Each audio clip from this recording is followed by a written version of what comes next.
Assalamualaikum warahmatullahi wabarakatuh. Anak-anakku kelas 12 atas, kita lanjut kembali materi kita ke bab 3 tentang substansi materi genetika. Ya, di sini akan kita bahas indikator pencapaian harus kalian eh, kuasai, yaitu tentang mengemukakan tentang pengertian kromosom, menguraikan struktur kromosom, mengidentifikasi bentuk kromosom, mengelompokkan jenis kromosom, merinci jumlah kromosom pada makhluk hidup, mengemukakan pengertian gen dan alel, serta menguraikan fungsi gen dan alel. Baik, kita lanjutkan selanjutnya, yaitu tentang tujuan pembelajaran, yaitu kalian mampu menjelaskan struktur kromosom, bentuk dan ukuran dengan baik dan tepat.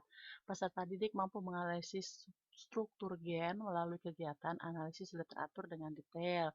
Peserta didik menganalisis struktur serta fungsi DNA dan RNA dengan tepat. Juga menjabarkan perbedaan DNA dan RNA, menjelaskan tahapan mekanisme sintesis protein, dan kalau sempat nanti peserta didik harus membuat model 3 dimensi rantai DNA. Baik, what do you think about this picture? Kalian bisa lihat di sini ada keluarga sapi, di sini di mana ada induknya dan anak-anaknya selintas seperti sama. Kenapa bisa sama seperti ini? Begitu juga ini keluarga pada suatu keluarga pada manusia. Di sini ada suami, ada istrinya, ada anak-anaknya. Bagaimana wajah anak-anak tersebut yang lahir dari pasangan suami istri tadi. Baik, selanjutnya yang akan kita bahas tujuan pembelajarannya yaitu eh, nanti sudah tadi ya. Nah, selanjutnya kita lihat tentang apa namanya? Bahwa sifat-sifat keturunan atau diturunkan itu yaitu dimulai dari sel. Dalam hal ini sel hewan ya. Kalau ini pada sel hewan karena di sini tidak mempunyai dinding sel, di sini kita lihat bagian mana yang akan menurunkan sifat keturunan tadi. Yaitu di sini ada sel, di sini ada organel-organel sel dan ada inti sel. Dalam inti sel mengandung kromosom. Akan kita bahas di kromosom tersebut adalah bagian-bagian dari kromosom secara detail ya. Berikutnya materi pembahasan yang akan kita bahas pada materi genetika yaitu kita lihat tentang apa yang dimaksud dengan kromosom, gen dan alel, asam nukleat yang terdiri dari DNA, RNA, juga perbedaan DNA, RNA, serta sintesis protein. Substansi genetika, apa yang dimaksud dengan ini? Seluruh peristiwa kimia metabolisme diatur oleh suatu master berupa makromolekul yang disebut dengan DNA atau ADN. DNA itu artinya deoksiribonukleik asid atau RNA atau RN adalah ribonukleik asid. DNA dan RNA digolongkan sebagai asam nukleat. DNA dan RNA merupakan tempat menyimpan informasi genetik. Baik, kita lanjut. Selanjutnya adalah do you know about gen? DNA or chromosome. Nah, kita lihat satu persatu ya materi genetik yang ada dalam tubuh kita diantaranya adalah yang disebutkan di sini akan kita bahas satu persatu. Yaitu kita mulai dari kromosom dulu. Nah, kromosom itu bentuknya seperti ini, yaitu diantaranya ada lengan-lengan kromosom yang tengahnya terdiri dari eh, sentromer, lihat di bawah mikroskop seperti ini. Baiklah, kita lihat kromosom. Istilah kromosom berasal dari bahasa Yunani, dimulai dari kroma artinya warna atau dapat menyerap warna, dan soma adalah badan dipopulerkan oleh Waldeyer tahun 1888. Kromosom merupakan benda-benda halus yang berbentuk seperti benang atau bengkok terdiri dari zat-zat yang mudah mengikat warna di dalam nukleus. Di dalam inti sel terdapat koleksi DNA dan protein yang membentuk benang-benang halus, kemudian mudah diwarnai dengan warna tertentu, contohnya methylene blue, disebut kromatin, atau tadi kroma warna adalah benang, tadi tin itu. Baik, berikutnya adalah kita lihat tentang kromosom itu adalah suatu struktur padat yang terdiri dari dua komponen molekul yaitu protein dan DNA. Struktur pada kromosom hanya dapat dilihat jelas saat sel membelah pada tahap metafase. Kita bahas selanjutnya nanti. Terdapat di dalam nukleus atau inti tersusun dari benang-benang kromatin. Baik, selanjutnya kita lihat apa yang dimaksud dengan nukleosom. Nukleosom itu merupakan unit dasar dari suatu kromosom. Pengemasan kromosom secara singkat adalah terdiri dari untaian DNA yang dipintal pada suatu set protein yaitu histon menjadi suatu bentukan yang disebut dengan nukleosom. Unit nukleosom membentuk benang-benang yang lebih padat dan terpintal menjadi lipatan-lipatan solenoid. Lipatan solenoid membentuk benang-benang kromatin. Benang kromatin tersusun membentuk kromosom. Nah, kita lihat di sini adalah apabila kromosom pada tahap metafase akan terlihat seperti ini. Ambil salah satu daripada kromosom tersebut, kita lihat secara garis besarnya terdiri dari apa.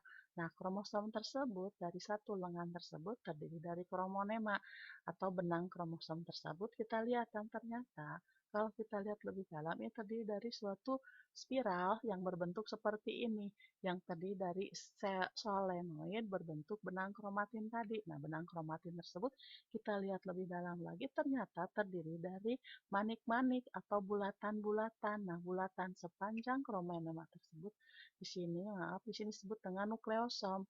Jadi nukleosom itu adalah tadi benang-benang kromatin tersebut di sini mengandung atau memintal atau membungkus sesuatu yang disebut dengan protein. Nah, ini protein tersebut di sini adalah protein histon yang berwarna merah.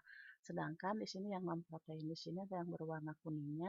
Ini adalah eh, apa protein masih protein non protein tadi ya masih protein juga di sini histin dan protamin ya. Histon dan protamin. Nah, sekarang kita lihat kembali benang-benang ini kita perbesar lagi. Ternyata benang tersebut terdiri dari pita yang memintal. Pita tersebut terdiri dari dua pita tadi, di mana dua pita tersebut akan menghubungkan atau menggabung-gabungkan ini yang berwarna-warni ini adalah basa nitrogen. Nah, dua pita tersebut membentuk suatu yang disebut DNA helix ganda. Jadi, satu untaian ini atau dari sini sampai ke sini ini disebut dengan DNA. Nah, ini adalah struktur padat terdiri dari protein dan DNA. Ya, jadi DNA itu adalah benangnya, protein itu adalah yang intinya yang di dalamnya atau yang dibungkusnya. Berarti kita kembali lagi lihat di sini yang disebut dengan DNA dan protein. Histon dan non-histon disebut dengan nukleosom. Nukleosom membentuk suatu benang yang disebut dengan solenoid. Solenoid tersebut membentuk benang kromatin. Kromatin membentuk kromatid. Kromatid itu membentuk kromosom ya. Baik, selanjutnya kita lihat tentang sifat-sifat kromosom. Di sini bisa kita lihat kromosom hanya dapat terlihat waktu sel membelah. Ukurannya 0,2 sampai 40 mikron. Kromosom pada sel prokariotik hanya memiliki satu kromosom dan tidak terletak di dalam inti kalau untuk sel yang prokariotik atau tidak mempunyai membran inti. Sedangkan kalau sel yang eukariotik yaitu sudah inti sejati, jumlahnya bervariasi menurut jenis organisme dan terdapat di dalam nukleus. Umumnya memiliki susunan kimia yang terdiri dari kromatin 60%, protein 35%, DNA dan RNA 5%. Protein terdiri dari histon dan non-histon bersifat netral atau asam memiliki beberapa enzim yang terlibat dalam sintesis RNA. Baik, kita lihat sekarang struktur kromosom itu, yaitu di sini kita lihat yang terdiri dari kromatid. Kromatid ini adalah lengan-lengan ini adalah kromatid. Nah, di sini yang tengahnya ini adalah sentromer, ini adalah lengan pendek, ini adalah lengan panjang. Nah, kita berikutnya lihat itu adalah yang gambar tadi, bahwa tadi satu sel terdiri dari kromosom seperti ini, dan di dalam kromosom itu adalah benang yang disebut dengan double helix. Kalau berpilin seperti ini, kalau diluruskan seperti ini, yaitu terdiri dari basa nitrogen. Jadi DNA ini adalah ada basa nitrogen, ada gula, deoksiribosa, dan yang bulat-bulat ini adalah fosfat. Ini adalah jumlah kromosom pada manusia yang jumlahnya 46, ya. Nah, yang 46 tersebut itu nanti kita lihat terdiri dari apa saja kromosomnya ya. Bagian-bagian kromosom tadi ada yang disebut dengan sentromer, kromatid, ada yang disebut dengan kromonema, yaitu benang-benang tadi yang bergranula. Nah, granula besar disebut dengan kromomer.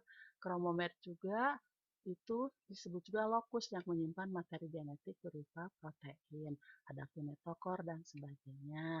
Kita lihat berikutnya dari bagian-bagian kromosom tersebut, yaitu ini contohnya. Satu kromosom ini terdiri dari lengan panjang dan lengan pendek. Kita lihat ini yang paling ujung disebutnya dengan telomer.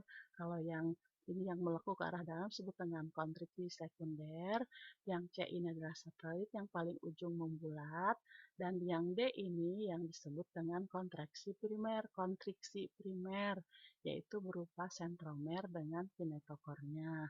Sedangkan ini adalah lengan, ya, itu bagian-bagian dari hmm, kromosom. Baik, berikutnya kita lihat adalah bagian-bagian dari kromosom tersebut ini secara ini apa namanya dilihat berdasarkan gambar dari mikroskop ya. Nah, berikutnya kita juga ada bagian-bagian dari kromosom tersebut, yaitu tadi kromomer dan kromonema di suatu kromosom.